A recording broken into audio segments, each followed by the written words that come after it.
Welcome to Swing Left, Nebraska.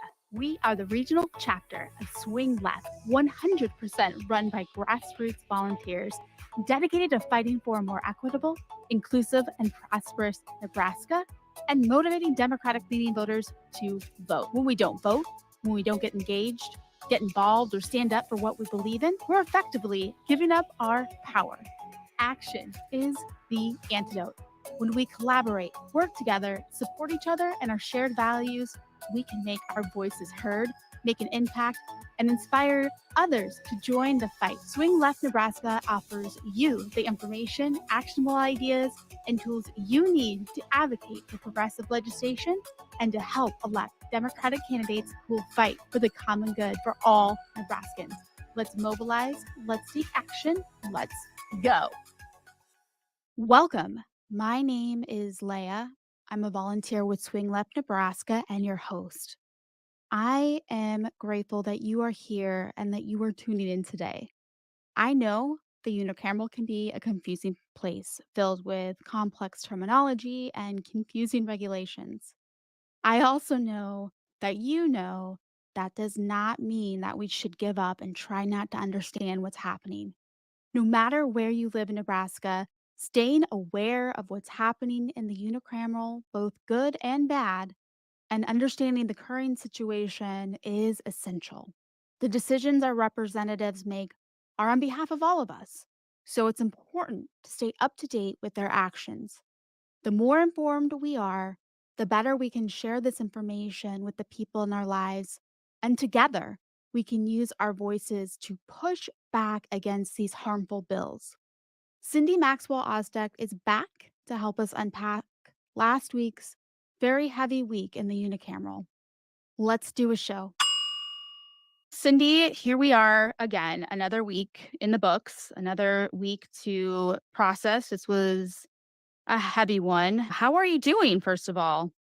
Thank you for asking. And again, thanks so much for all the work you do to help get the word out to everyday Nebraskans about these issues at the legislature. I'm angry about what's been happening, but I'm also very sad that the senators in the legislature are so intent on this extreme legislation. And instead of focusing on the issues that are important to Nebraskans across the board, we need work on things that will help our families, help our businesses, help our state to grow. And this focus on this extreme legislation to target transgender youth in Nebraska, it breaks my heart. It does. Can you catch our audience up on what exactly happened last week in session? Yes. And in fact, the focus of the legislature really leading up to this week has been Senator Cal's LB 574, which is the bill called the Let Them Grow Act. And it's been the subject of the filibuster. That's been in the news, not only locally, but nationally for weeks now. And it finally came to debate on the floor this last week. And I would just like to say first, I am thinking about all transgender youth in Nebraska, all of our LGBTQ and gender nonconforming children and their families.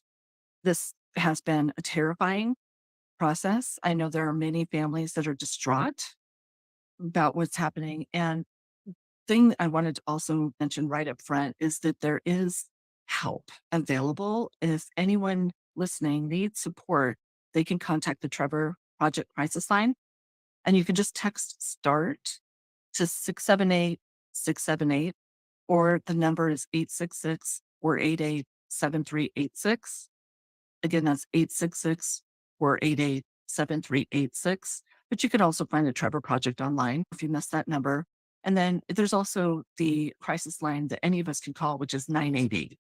And I just want to back up so everyone is clear. This bill would eliminate gender affirming care for youth under 19. Is that correct?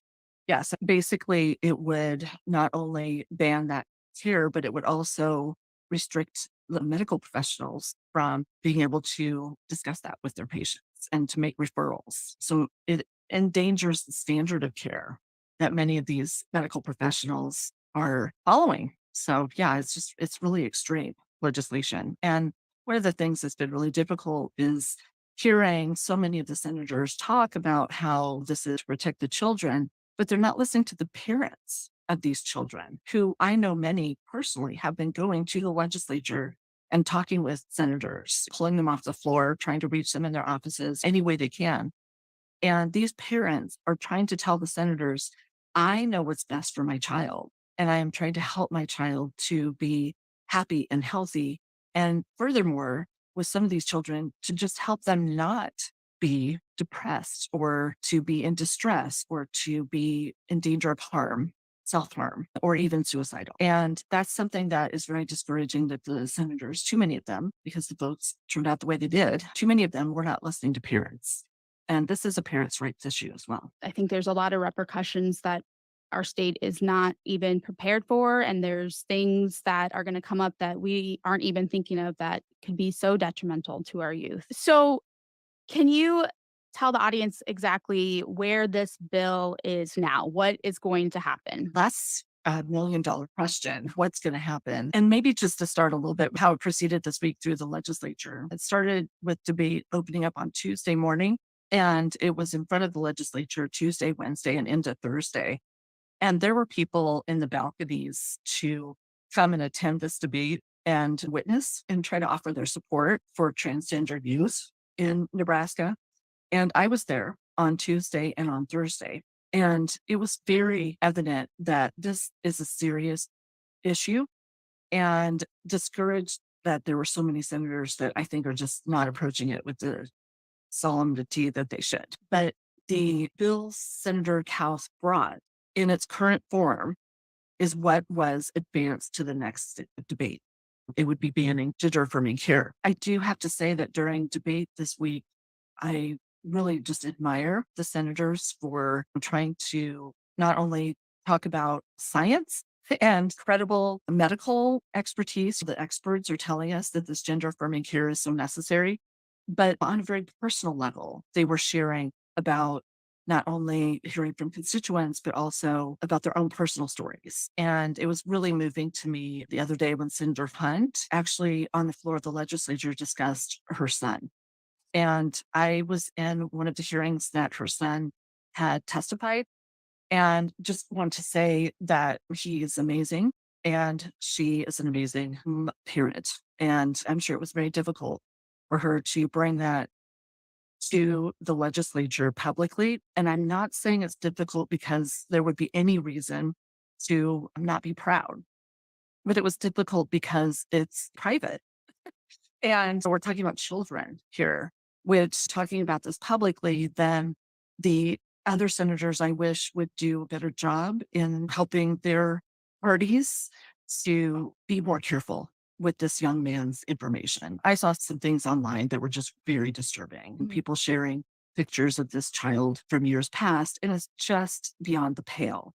And I really wish that Republicans would get a handle on some of these groups and these organizations because it's just really despicable. So I was really moved when she talked about this and the impact it's had on healthcare for her child. And then Senator Frederickson, who is our first openly gay senator, he and his husband have a young child, and so he was talking about his experience growing up as LGBTQ and how much of an impact it had on him that his mother, who's recently deceased, that his mother was supporting. And I just don't think there were dry eyes in the room. That whole chamber, there were people listening to these stories and really just hardly a dry eye, except some of the heartless senators. And then Senator Day shared a letter from an organization that has their psychologists, psychiatrists, I'm not sure which, where their clientele has a LGBTQ specialty. And basically, she had shared this letter from this organization that was sent to all the senators, asking them to please not do this and to please not debate this in the way it did all get debated, because starting on that day, they said they were receiving crisis calls from Mm. transgender and gender diverse adolescents. They said they've had youth contacting their therapists in crisis and talking in session about their self harm worries, and that there were parents who were frantic to try and help keep these kids safe. And there's radio station that actually shared clips from Senator Day on that letter. And it was just heartbreaking to think that there are kids just hearing this debate who are already harmed. We can And go ahead and play that clip too so the audience can hear that. I need you to know that since this morning's session adjourned, the crisis calls from transgender and gender diverse adolescents have begun. We've already had youth contacting their therapists in crisis and or disclosing in session that they are acutely suicidal. We have had sessions with frantic parents who feel unable to keep their children safe from harming themselves or completing suicide. then one of the things that was also frustrating to me is that Senator Bosselman, and then on another day, a different senator read a letter from the Nebraska Board of Health. It was like an affirmation type of statement, and really don't understand or know where this came from. The Nebraska Board of Health affirmation letter isn't signed. So you don't really know who all wrote it and who voted to approve it. But senators talked about the Nebraska Board of Health, that it is 17-member organization, all appointed by the governor. And the list includes like two medical doctors and nurse and psychologist, I think, and things like that. But it also includes like a veterinarian and a podiatrist and an engineer, because they have to take things from perspectives, right, about environment for public health. And I'm not saying that's not great. I think that the Board of Health should be very broad, but the Board of Health are not the experts in this particular healthcare. And the experts in this particular healthcare are adamantly opposed, just unanimously, just strong opposition to this legislation. In fact, they were at the hearing testifying against it. And the first I would mention is the Nebraska Medical Association. That organization represents our medical professionals across the state, and they testified in opposition. And the other credible organizations that testified in opposition included the Nebraska Psychological Association, the Nebraska chapter of the American Academy of Pediatrics, and the American Academy of Pediatrics itself stands in opposition to this type of legislation. The Nebraska chapter of the National Association of Social Workers, the Nebraska Nurse Association, you can go on.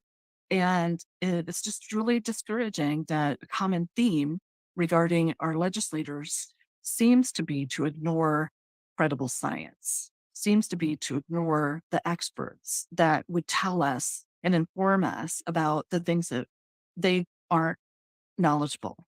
And if you have information in front of you that you can choose, okay, this is a quack organization that's been debunked, like what Senator Kauth has been reading and sharing and sending to all the senators, all this kind of data that she talks about, it's been debunked. And it's even like the author of the study that she really likes to mention, that author has publicly come out and tried to really broadcast that the data in the study has been misinterpreted. But Senator Kauth is determined to keep sharing that and misinformation. And it's just something that I'm really concerned about, because these senators are making decisions about far ranging things that affect our lives and our livelihoods. And it's something that I really wish that they would take seriously. It was interesting when I was reading the committee statement for this bill that you could see all of those organizations, because I was just interested after hearing the Nebraska Board of Health. But then I read through Senator Day and Senator Michaela Kavanaugh's statement that is called the minority statement. The committee did not include their concerns on their committee statement, so they actually produced a committee statement of their own. It's called the minority statement. And on that statement, it listed and rebutted much of the dis and misinformation about this bill. Committee statement lists everyone who comes to testify for the proponents and the opponents and neutral. But this minority report also included the names of people who wanted to testify, who were there that day to testify, but turned away. And there were more than 100 names listed. And I was there that day, and I was one of the people turned away. And it's been something I've really tried to draw a lot of attention to, because the second house, everyday Nebraskans, are to work with our senators to create the best legislation. And they did not even allow us to be heard.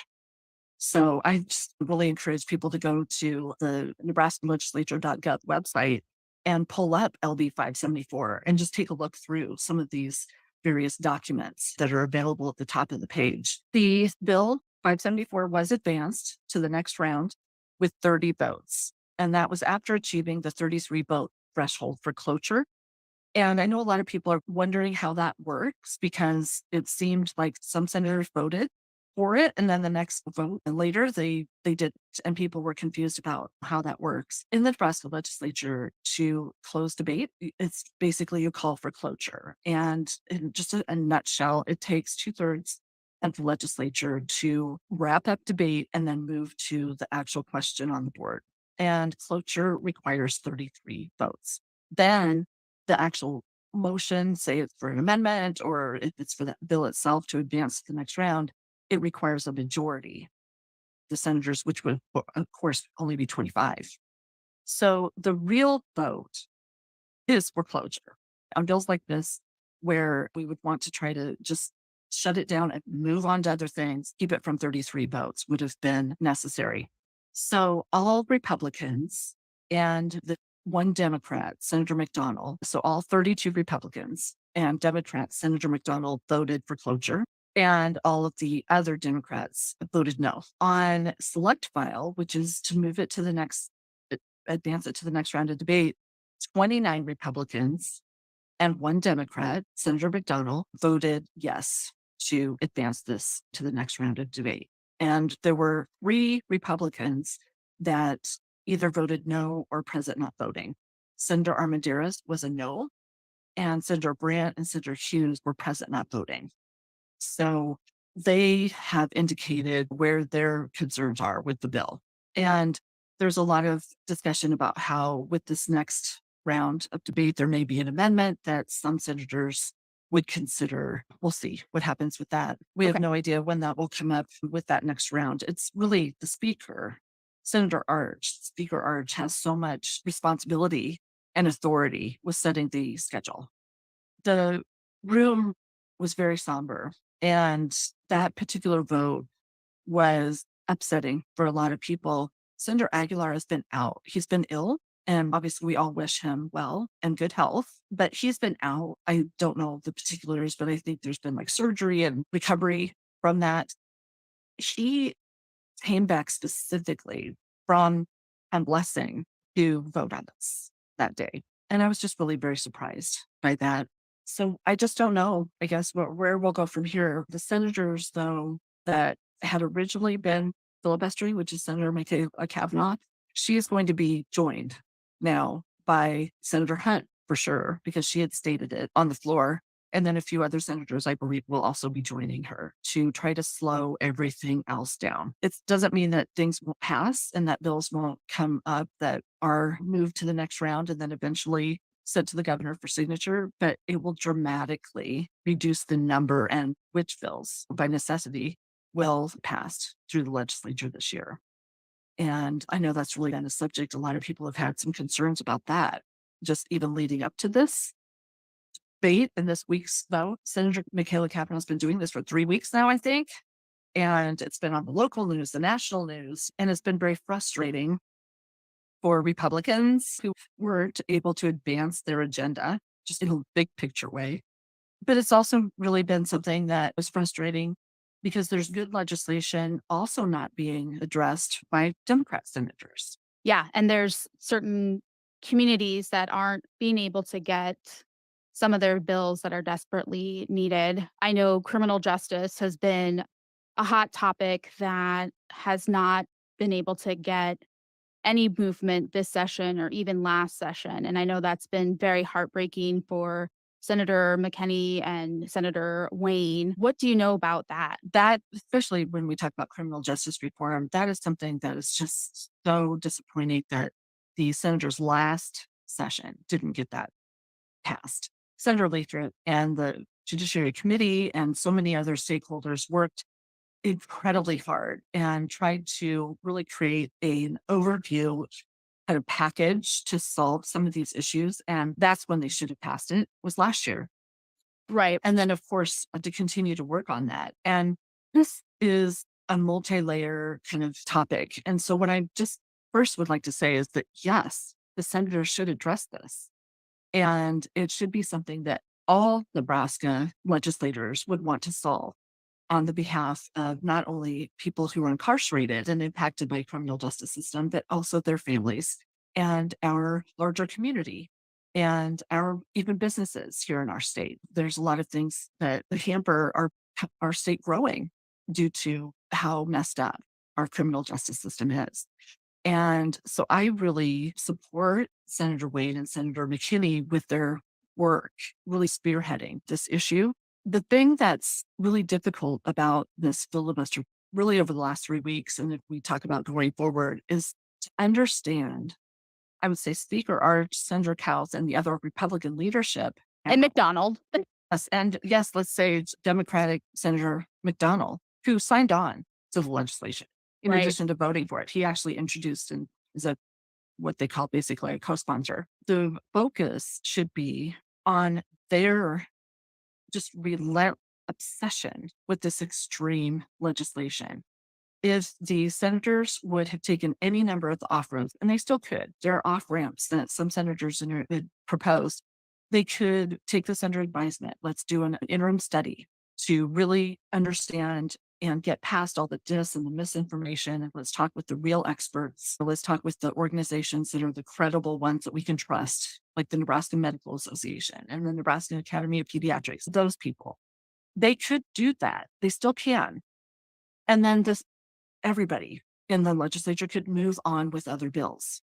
That is something Senator Kavanaugh has been talking about this whole time. She said, I will not stop my filibuster because of this human rights, this civil rights issue. And it does impact everybody's community, all the senators, 49 senators in this unicameral all have constituents with these children and their parents. They just don't know it, some of them. And when we talk about, for example, Senator Wade and Senator McKinney and those very important bills, they also have transgender youth and families in their districts. So it's an intersectional type of issue. And it's just so very frustrating to me that the unicameral as a whole has really just turned away from solving the issues everyday Nebraskans are worried about. They are concerned about their healthcare, their businesses and growing their businesses and finding employees. They're worried about property taxes. They want to address criminal justice reform, any number of issues. And Nebraskans were not asking, other than a very small, extreme group of Nebraskans, other than that, Nebraskans were not asking for this legislation. They really were not looking for this type of extreme discrimination and attack on our youth. So I really hope that the senators will all take a step back and reflect on this and then come together to move past this particular legislation and let's go forward. They want to also get things passed. When you talk about, say, the Republicans, it's a nonpartisan legislature. We have 32 Republicans and Senator McDonald, a Democrat, who joins them often on bills like carrying concealed weapons without any training or permit, on things like abortion and access to reproductive health care and bodily autonomy. They have all these other issues that those senators want to get to. So I'm very discouraged that it seems some of the senators just will not let this go. Everybody's frustrated with this kind of logjam, and the filibuster, let's really make sure and clarify for everyone, will not stop all legislation. It's just to slow everything down because the senators doing, Senator Maxwell Kavanaugh and the other senators doing this filibuster, they don't have the numbers to stop everything, but they can slow everything down. That's what's happened so far. Right. Yeah. And then Senator Erdman, I think, just reached the limit of his patience. He brought a rules change motion the other day, and it will be at first on Tuesday in the legislature. They come back on Tuesday morning, and they're going to be talking about suspending the rules so that they can adopt an amendment to change it gets in the weeds. Gets as far as some of the rules go. But I think it's important that all Nebraskans understand that 49 senators unanimously passed the rules of the legislature that are in effect for 2 years. Each session has 2 years. It's a biennium. And at the beginning of the biennium, which was this year, they go through the rules making process and adopt them. So 49 senators unanimously adopted the current rules. And the Senator Erdman wants to say, no, we shouldn't continue with these rules. We should change them because he doesn't like that it's slowing everything down. So I'm just really curious to see what's going to be happening with that. I recommend to everybody that they follow Nonpartisan Nebraska and Nathan Leach regarding this issue. He is someone who is a student of the legislature and also parliamentarian, and he's very knowledgeable about this. And I think he has some really great resources to try to understand from a really detailed view, and then also just like most of the rest of us who are everyday, we're not in the weeds on these rules changes. So you said the debate for this is coming on Tuesday. What Mm. would be the impact if this passed? It would take some of the rules away from anyone to some of the various motions or things that they could do to continue their filibuster. It would take some of those tools away. It would really have an impact, of course, on what's happening right now with Senator Kavanaugh and the other senators joining her to continue. So we'll have to see how it shakes out. I know that there's a lot of concern about this suspension of the rules motion because it doesn't set a good precedent for the way the legislature conducts itself. And also is, I think, in the long run, something that most senators wouldn't want future legislature to conduct themselves that way either. It's just not good for nonpartisanship. It's not good for everyday Nebraskans. This extreme legislation and these extreme rules changes are just another signal that they're trying to do legislation that isn't good. Uh, It's not good policy, let alone that it's harmful to people in our state. Speaking of harmful, there are a couple other hearings that happened on Friday, starting in the afternoon with the book banning and then the anti-drag bill that went into the wee hours of the night. Can you discuss those hearings with the audience? Sure. Yeah, we wrapped up hearings this week. So going forward, the legislature will be completing floor debate every day. The two that I would focus on in that hearing were Senator Albrecht's bill basically banning books and Senator Merman's bill regarding restricting people from attending drag shows. I think it's important to say with the bills that you look at the title of them and you read what the maybe when you go to the legislature website and you look up a certain bill and you want to read what it's about. There are the text copies, which is the actual introduced, which is the very kind of legalese statute type of wording. And then there's also the statement of intent. And the statement of intent is just boiling it down into words that the rest of us can understand and follow more easily. And sometimes that is intent, obviously. All of this is to try and work to pass their legislation. So they're going to put it in a positive light. And like Senator Albrecht on that bill did not, in the statement of intent, say, I want to ban books.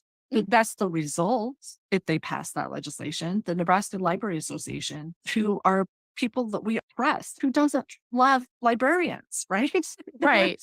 They're helping all of us expand our minds and find information so that we can learn about ourselves and our community and any number of issues. And so they're telling us this is not good legislation.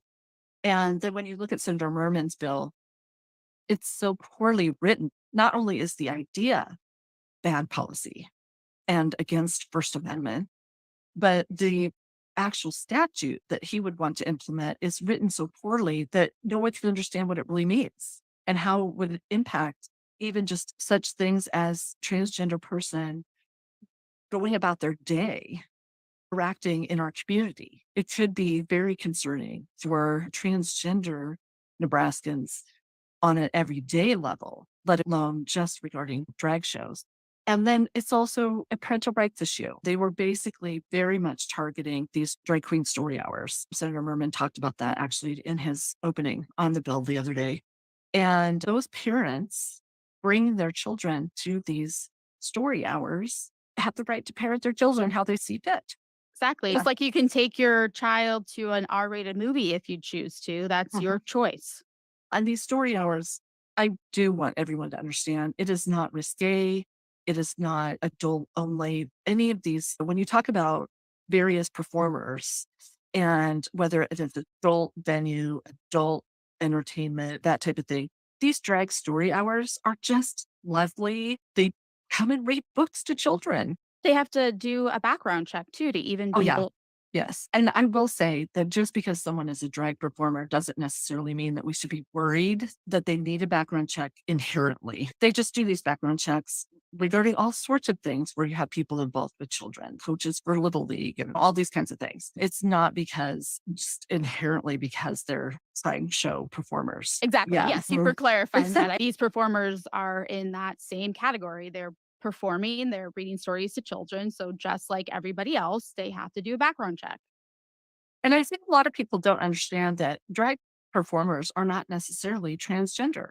In fact, there's Yes. many people who are cisgender drag show performers or drag performers. And it's art and it is something that not everyone may understand, but they shouldn't be assuming that it is all sexual or promiscuous. And Senator Merman kept saying Furian. Mhm. And Yeah. it's just, I wish that the senators would work harder to try to inform themselves just firsthand so that they could understand what's really happening. I think really what we just should be focusing on and what's not said in the bill is that there are senators who do not believe transgender Nebraskans should be here, or if they are here, that they should be hidden in the closet again and not out in public with us.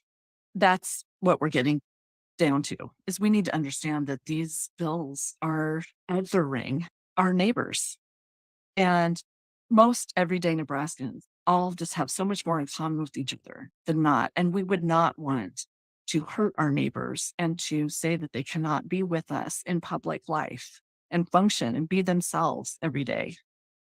So I encourage everyone, please get in touch with your senator, whether they voted for this or not. Let them know where you stand and then talk to your friends, your neighbors, your coworkers, anybody that you can get to listen and have them call their senators too. Because I think some of the senators may not necessarily love this bill, 574 is what I'm referring to, but they believe their party or party voters or donors do. And so I think they just need to hear more of us because really there were polls and things talked about during debate. Most of us do not want this type of legislation. The vast majority of Nebraskans don't want this. Exactly. So And if you are listening to this on Sunday evening or even Monday morning or Monday afternoon, there's a great call to action opportunity. If you go to Nebraska Civic Engagement Table Facebook page, you'll find some information about how you can join a phone bank to reach out to key legislative districts and help its connect with their senators to stop LB 574. So again, you can go to the Nebraska Civic Engagement Table Facebook page or their website and sign up so that you can call citizens in these districts and inform them about what's going on, and then also educate them on how they can contact their senators on LB 574, the anti trans bill that wants to eliminate access to gender affirming care for trans youth. So it's a great opportunity for you to get involved. Again, that's this Monday, March 27th from 4:30 to 6:30. I believe you can jump in anytime, and those are for residents that live in Lincoln and Omaha only. yeah, I'm excited. I signed up. So I'll hope to see a lot of people there joining us. And I did want to mention, I know a lot of people are curious about what happened during the week and maybe would like to see for themselves this debate or some of the hearings. And the Nebraska Legislative Study Group is on YouTube as the little at sign NEBLSG, short for Nebraska Legislative Study Group. We have all those videos available for people to look at. The Nebraska Public Media shares their live stream, and the live stream is not recorded anywhere. And unless you have a DVR, if you're still on regular cable, if you miss it, it's just too bad. What we've been doing is capturing and restreaming the Nebraska Public Media broadcast, and we can do one at a time to our YouTube channel. But we have several hearings that were happening at the same time in the background, and those have been recorded and we're uploading. And we're still working on that. We have some amazing volunteers who've been helping to get those all uploaded so that they will be available for everyone and the senators too, so that they could go back and review what Nebraskans were trying to tell them about each particular bill. So I just wanted to put that out there. that it's a resource available that we share just as a public service. I can't stress how important it is to take a listen when you get a chance. It's a really great opportunity to learn firsthand what's going on, what senator is doing what they're fighting for, what your senator is doing in your own district. And the great thing about the videos on YouTube is you can play and pause and fast forward or even play at a higher speed so you can listen faster on your own time because sometimes it can be challenging when you guys do the Facebook live. It's hard to catch those, but they're always available on the YouTube channel as well so that you can listen and experience on your own time. Yes. And so I just would take a moment, if we have it, to say that when you're calling your senator to ask them to oppose LB 574, please ask them to support Senator Brewer's LB 254. And that particular bill is to have the legislature digitize and archive these recordings for everybody. So they'd be available on the website so that we could all find them easily. And I hope that one gets passed. As far as next week, we have a lot up in the air right now, so it's hard to really distinguish what's coming up and down the pipeline, correct? In fact, every day the legislature posts, every working day for the Nebraska legislature, they post what is happening. And the agenda for Tuesday still has not been published on the website for the public. So I know that is always done at least by the night before.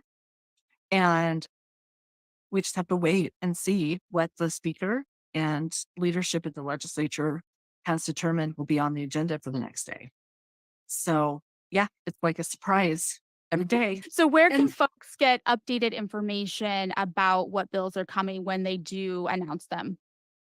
so every day, the Nebraska legislature.gov website would post what is happening on the agenda for that day.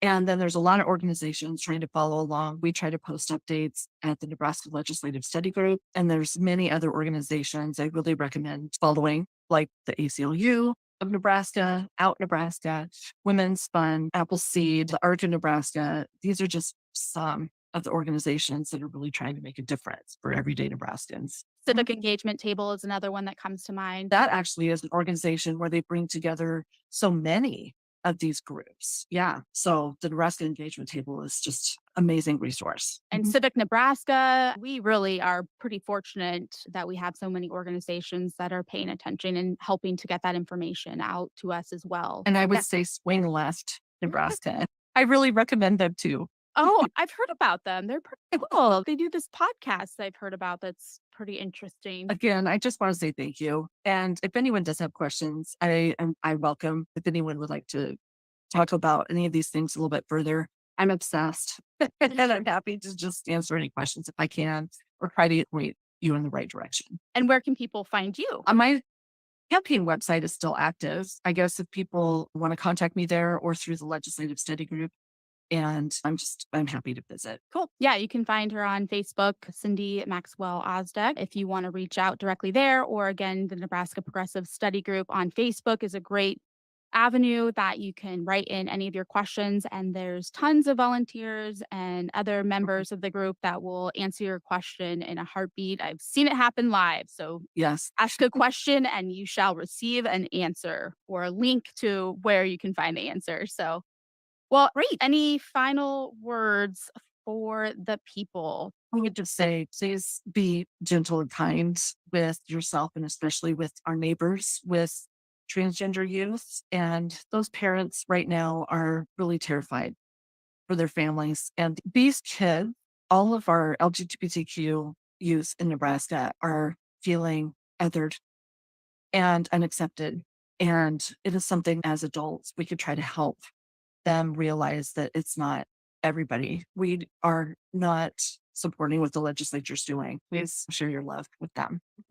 Share your love, discuss what is happening, be kind to one another, continue the fight, don't give up, keep your head up. We're all in this together. We are not fighting this alone. Thank you for joining us and thank you for all your expertise and sharing your wealth of knowledge and for taking time out of your day to go down there and fight the good fight and bringing back the information for us. Sure. I really enjoy it. Thank you. That's a wrap for this week. thank you so much for joining me on this journey. Cindy Maxwell-Ostdiek will join us again next week to continue to help us unpack everything unicameral. In the meantime, let's mobilize, let's take action, let's go. Ready, set, go. Get ready to go.